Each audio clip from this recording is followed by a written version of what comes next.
Joshua 8. And the Lord said unto Joshua, Fear not, neither be thou dismayed. Take all the people of war with thee, and arise, go up to Ai.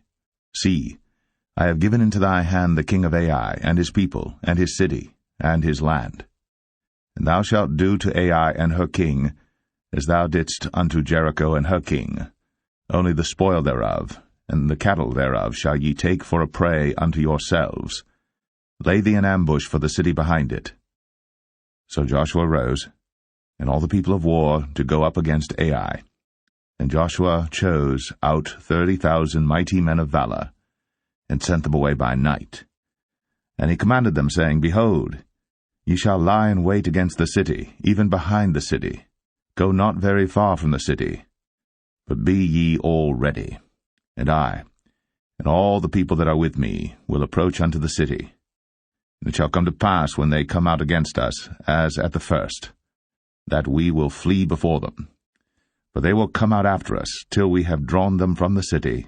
But they will say, They flee before us, as at the first. Therefore we will flee before them. Then ye shall rise up from the ambush, and seize upon the city. For the Lord your God will deliver it into your hand. And it shall be, when ye have taken the city, that ye shall set the city on fire. According to the commandment of the Lord shall ye do. See, I have commanded you. Joshua therefore sent them forth. And they went to lie in ambush, and abode between Bethel and Ai, on the west side of Ai. But Joshua lodged that night among the people. And Joshua rose up early in the morning, and numbered the people, and went up, he and the elders of Israel, before the people, to Ai. And all the people, even the people of war that were with him, went up, and drew nigh, and came before the city, and pitched on the north side of Ai. Now there was a valley between them and Ai.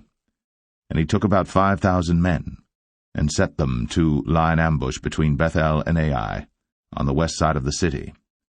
And when they had set the people, even all the host that was on the north of the city, and their liers in wait on the west of the city, Joshua went that night into the midst of the valley. And it came to pass, when the king of Ai saw it, that they hasted and rose up early. And the men of the city went out against Israel to battle, he and all his people, at a time appointed, before the plain. But he wist not that there were liers in ambush against him behind the city. And Joshua and all Israel made as if they were beaten before them, and fled by the way of the wilderness. And all the people that were in Ai were called together to pursue after them. And they pursued after Joshua, and were drawn away from the city. And there was not a man left in Ai or Bethel that went not out after Israel. And they left the city open, and pursued after Israel. And the Lord said unto Joshua, Stretch out the spear that is in thy hand toward Ai, for I will give it into thine hand. And Joshua stretched out the spear that he had in his hand toward the city. And the ambush arose quickly out of their place. And they ran as soon as he had stretched out his hand. And they entered into the city, and took it, and hasted, and set the city on fire. And when the men of Ai looked behind them, they saw, and behold, the smoke of the city ascended up to heaven. And they had no power to flee this way or that way. And the people that fled to the wilderness turned back upon the pursuers. And when Joshua and all Israel saw that the ambush had taken the city, and that the smoke of the city ascended, then they turned again and slew the men of Ai. And the other issued out of the city against them, so they were in the midst of Israel, some on this side and some on that side. And they smote them, so that they let none of them remain or escape. And the king of Ai they took alive, and brought him to Joshua. And it came to pass, when Israel had made an end of slaying all the inhabitants of Ai in the field, in the wilderness wherein they chased them, and when they were all fallen on the edge of the sword until they were consumed, that all the Israelites returned unto Ai, and smote it with the edge of the sword. And so it was, that all that fell that day, both of men and women, were 12,000, even all the men of Ai. For Joshua drew not his hand back, wherewith he stretched out the spear, until he had utterly destroyed all the inhabitants of Ai. Only the cattle and the spoil of that city Israel took for a prey unto themselves, according unto the word of the Lord which he commanded Joshua. And Joshua burnt Ai, and made it an heap for ever, even a desolation unto this day. And the king of Ai he hanged on a tree until eventide, And as soon as the sun was down, Joshua commanded that they should take his carcass down from the tree, and cast it at the entering of the gate of the city, and raise thereon a great heap of stones that remaineth unto this day. Then Joshua built an altar unto the Lord God of Israel in Mount Ebal, as Moses a servant of the Lord commanded the children of Israel, as it is written in the book of the law of Moses, an altar of whole stones, over which no man hath lift up any iron. And they offered thereon burnt offerings unto the Lord, and sacrificed peace offerings. And he wrote there upon the stones a copy of the law of Moses, which he wrote in the presence of the children of Israel. And all Israel and their elders and officers and their judges stood on this side the ark, and on that side before the priests the Levites, which bear the ark of the covenant of the Lord, as well the stranger, as he that was born among them, half of them over against Mount Gerizim, and half of them over against Mount Ebal, as Moses the servant of the Lord had commanded before, that they should bless the people of Israel. And afterward he read all the words of the law, the blessings and cursings, according to all that is written in the book of the law. There was not a word of all that Moses commanded which Joshua read not before all the congregation of Israel, with the women and the little ones, and the strangers that were conversant among them. Joshua 9. And it came to pass, when all the kings which were on this side Jordan, in the hills and in the valleys, and in all the coasts of the great sea over against Lebanon, the Hittite and the Amorite, the Canaanite, the Perizzite, the Hivite, and the Jebusite, heard thereof, that they gathered themselves together to fight with Joshua and with Israel, with one accord.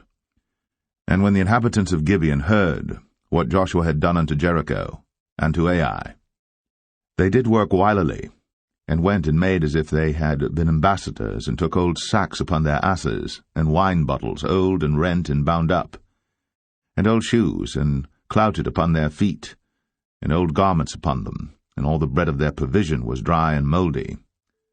And they went to Joshua unto the camp at Gilgal, and said unto him, and to the men of Israel, We be come from a far country. Now therefore make ye a league with us. And the men of Israel said unto the Hivites, Peradventure ye dwell among us, and how shall we make a league with you? And they said unto Joshua, We are thy servants. And Joshua said unto them, Who are ye? And from whence come ye? And they said unto him, From a very far country thy servants are come, because of the name of the Lord thy God.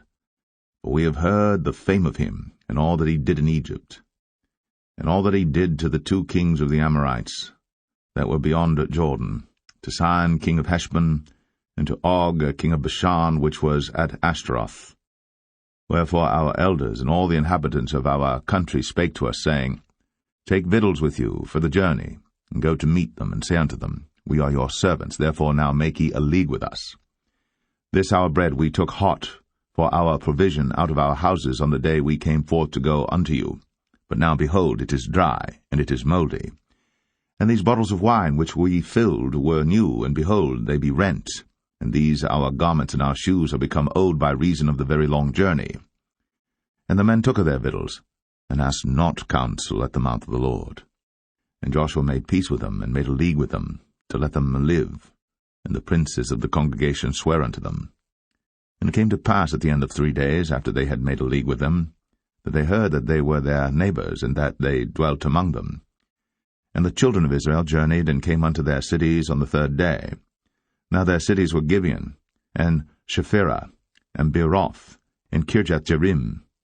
And the children of Israel smote them not, because the princes of the congregation had sworn unto them by the Lord God of Israel. And all the congregation murmured against the princes. But all the princes said unto all the congregation, We have sworn unto them by the Lord God of Israel. Now therefore we may not touch them. This we will do to them. We will even let them live, lest wrath be upon us, because of the oath which we swear unto them. And the princes said unto them, Let them live, but let them be hewers of wood and drawers of water unto all the congregation, as the princes had promised them. And Joshua called for them, and he spake unto them, saying, Wherefore have ye beguiled us, saying, We are very far from you, when ye dwell among us? Now therefore ye are cursed, and there shall none of you be freed from being bondmen, and hewers of wood and drawers of water for the house of my God, And they answered Joshua and said, Because it was certainly told thy servants how that the Lord thy God commanded his servant Moses to give you all the land, and to destroy all the inhabitants of the land from before you. Therefore we were sore afraid of our lives because of you, and have done this thing. And now behold, we are in thine hand, as it seemeth good and right unto thee to do unto us, do. And so did he unto them, and delivered them out of the hand of the children of Israel, that they slew them not. And Joshua made them that day hewers of wood, and drawers of water for the congregation, and for the altar of the Lord, even unto this day, in the place which he should choose.